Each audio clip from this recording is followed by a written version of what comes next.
Today we are going to talk about headphone amplifier topping L70. And L70 is perfectly stackable with E70, as you can see. They're sized matched, styling is the same, built and everything, connections of course.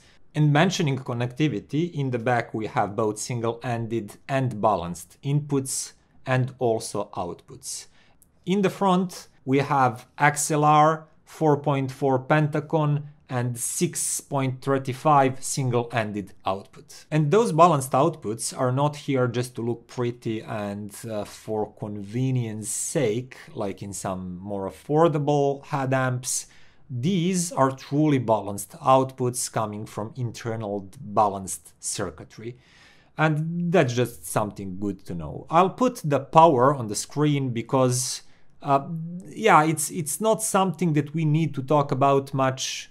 These topping head amplifier modules are really powerful for some time now, and they do output really high voltages and high currents, and that all results in a really high output power. So nothing to complain about there. I'll now quickly power it on so you can see how it looks. It actually, unlike some previous models like A30 Pro, this one has a display where you can see the volume level and selected inputs and outputs. And the very neat thing to mention here is that you, for example, have different settings for different outputs. So if you choose a pre-out on the back, that can have a separate volume control that will be remembered every time you go back to that output. And the headphone output in the front will have its own separate independent volume control. That's something very neat. Now with L70 here, topping is doing something that I've already talked about in E70's review. They're adopting a slightly bolder, warmer, more mid-bass and mid-range forward type of tonality. And that makes everything sound a little bit closer to you and more palpable and more three-dimensional. If you are doing that in a speaker setup in your room, that makes tones in between speakers like more embodied, like they're more in your room. But when you're doing that on a headphone amplifier, vocals and instruments also feel bolder and closer and more forward, but also a little bit more congested and more in your head than like out of your head wide soundstage kind of experience. So L70 definitely has that bold but kind of forward and not particularly wide soundstage going on.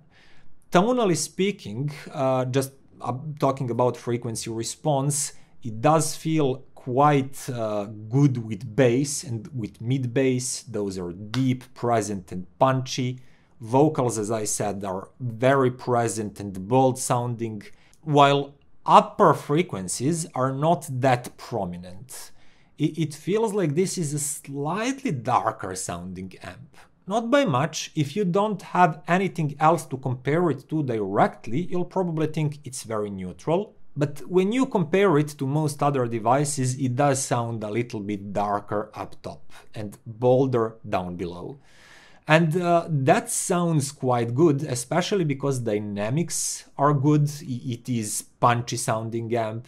And when I combined it with E70 here, that has similar kind of tonality, I thought maybe that would be like too much, but no, I actually liked that sound. It was quite bold tuning with forward and bold sounding vocals and all other instruments basically. But I enjoyed it. It sounded juicy, and I could listen to this combo for a long period of time without getting tired. And I have to tell you that I especially enjoyed listening to vocal music, something like this song, for example. It just sounded so effortlessly full and like singers are right there, so close to me, and it sounded really nice. And one thing to say that even though the soundstage is not particularly spacious in terms of width and depth, everything is kinda happening close to you, in that soundstage, smaller, more intimate one, the sense of tones and vocals being three-dimensional, that the tone itself has that third dimension, that depth. It's not just some flattened tone. L70 does that really nice. It does have a feeling of three-dimensional palpable tones. They're just not widespread around you. So a quick recap before I continue with comparisons. It sounds full-bodied, juicy, it's quite dynamic, warmer in tonality, slightly rolled off in highs. Soundstage is intimate, but everything does feel palpable and three-dimensional. And also, it's very clean sounding. There is no any sort of dirt or grain in the sound. It's clean sounding. So I took several amps to compare it directly to. And the first one is something that I would consider to be its predecessor. That's A30 Pro. And these two amps, when you try to match their gain, because A30 Pro in a low gain sounds quite lifeless, and I found that probably most comparable options are mid-gain on A30 Pro, that to my ears sound the best, and then high gain on L70. When I compared them that way, I found out that A30 Pro has a little bit more air and that upper frequencies texture. Everything sounds just a little bit more airy. But also the mid-range, that the main tones and the body of those tones are slightly retracted. So mid-range is a little bit laid back and vocals sound kind of thinner and farther away from you. And that's the same with leading edges of every tone, like guitar plucks, piano, or anything like that. Through A30 Pro, that all sounds a little bit more laid back and pulled away from you. Then bassline on both of these is equally good, equally kicky, equally punchy. A30 Pro was always great with that, and so is L70. L70 is warmer sounding amp, but so is A30 Pro in a sense, especially when it comes to that bass and mid-bass region. So basically the main difference is that L70 is more that body of a tone forward kind of amp, where everything will sound a little bit closer and bigger and bolder and juicier, those vocals and leading edges and main tones, whereas A30 Pro will sound a little bit thinner and further away in that mid-range, slightly more textury and airy in higher frequencies. And I'm not sure what to tell you here, the difference is not big, but if you follow my channel you know that I like that bold kind of tuning where everything sounds close and palpable, so I did prefer L70 to A30 Pro. This, however, doesn't mean that every one of you would. And if you have A30 Pro, think about those tonal differences and that approach to sound staging and how each of them recreates the mid-range especially, because you might as well prefer A30 Pro. Just because L70 is newer and probably better on paper doesn't really mean that it will sound like that to you. Then I quickly compared it to newer but quite a bit cheaper L30 II and smaller too. And these two amps have much more similar tonality. Both are slightly darker up top, warmer, juicier bass, heavy sounding down below. And the difference is that L70 actually sounds a little bit fuller and lusher in the mid-range. L30 II is quite full in the bass line and the mid-bass, but it somehow starts sounding thinner sooner we go up the frequency spectrum. And I imagined it, you know those long balloons that clowns at parties use to make animals. So if you imagine that balloon and you start to blow one of it, and you get it a little bit blown, maybe 1/3 of the way. But the rest of the balloon is still not filled with air enough. And L30 II sounds like that. Whereas L70 is like you took that same balloon and you have blown the second third of the balloon. And now you have really big, lush, present baseline, that was the lower third of the balloon, then mid-range, the second third of the balloon, but the highs are a little bit not there and not too airy and sparkly on both of these. So it is kind of the same sound idea, sound philosophy, but it's done a little bit better and pushed further with L70. Is it worth the price difference, which is not small? I cannot tell that for you.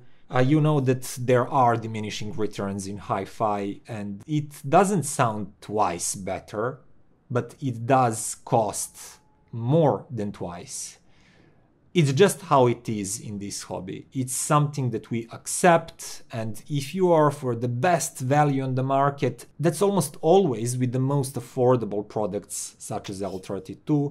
But if you have the budget and you want to push that fidelity envelope more, L70 definitely brings more. And then I was thinking, but what if I compare it to something more expensive like topping A90D here?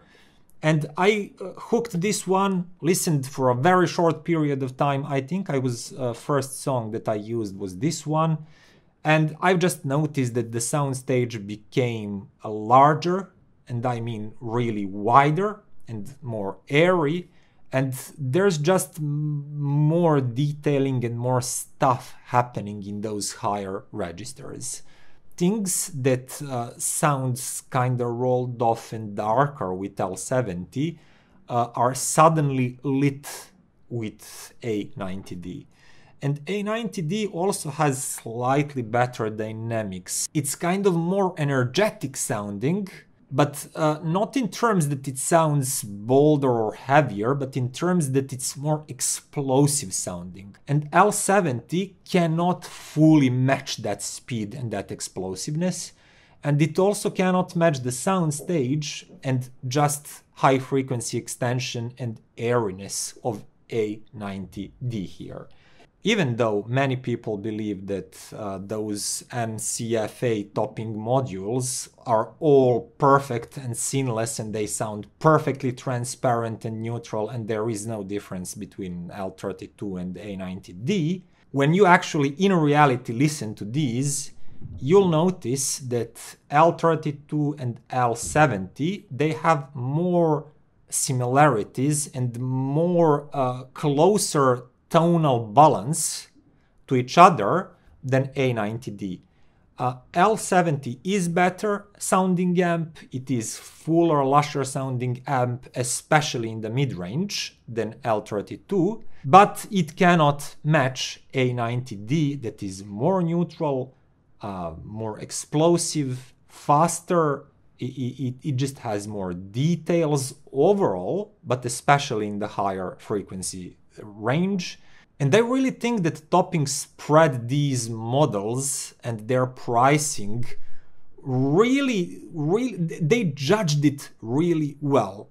Like, yeah, this one sounds good, this one sounds better, and it's pricier, and then this one sounds better than both of previous ones, but it's also the priciest one. And yeah, this is that kind of review where I don't bring news that L70 is just as good as its pricier but slightly older model and it's now the latest hoot on the block. Instead, I have to tell you that A90D still sounds better, and it's not by 1%, it sounds noticeably better if you're into critical listening. L30 II cannot match what L70 does, so that would be it. I know you enjoy groundbreaking products and flashy reviews more than these sensible ones, but from time to time we do have devices that are good but are not setting any new standards in terms of price to performance ratios. And L70 is one of these devices. It's good for its price, but it doesn't bring any new and unprecedented value to this market. It's just simply another good product coming from Topping. And that would be all for today, guys. If you like this video, then click that button, subscribe, comment, consider becoming a patron, and see you next time. Bye.